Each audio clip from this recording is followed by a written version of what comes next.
Hello my friends, Amit here. Welcome back to Food Culture Knowledge. We want to show you the Halloween tree we put up this year.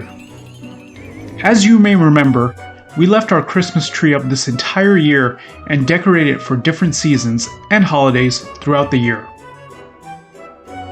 I think the tree we were most looking forward to doing was this Halloween tree, and hopefully you can see why. Halloween is our favorite holiday, and there is so much here that allowed us to be creative and celebrate it in style. Let me guide you through what we put on here. Starting at the top, you can see that we used a witch's hat as our tree topper, and then we have a lot of the Nightmare Before Christmas ornaments that we used. You can see these dried roses we also used to bring out some color.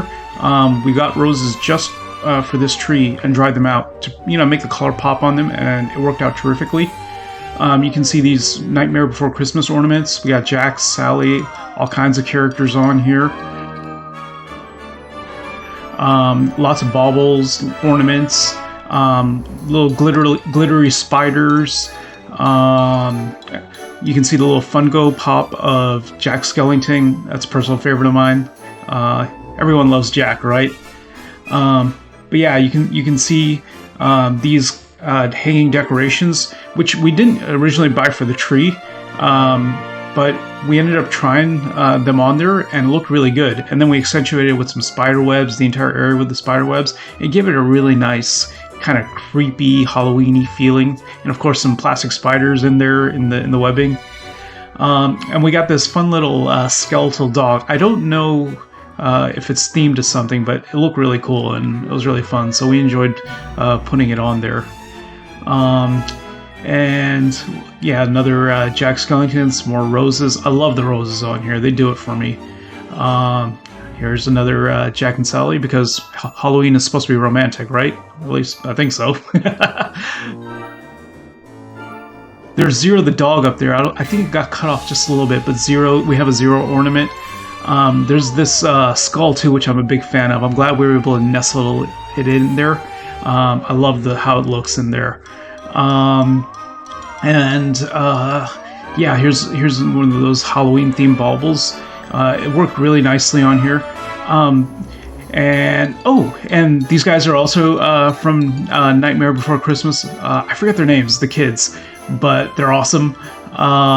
And then we have a little skeleton hanging down there at the bottom. We put a little bit of netting there. And there's our Sally Funko Pop also, by the way.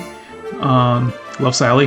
But yeah, we got this little netting down there just to give it a little bit of texture, a little bit more feel.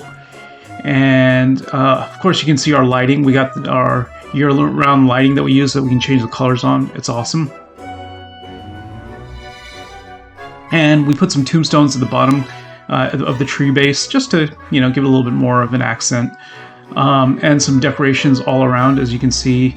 I love the spider webs and the spiders hanging in them. It's so awesome.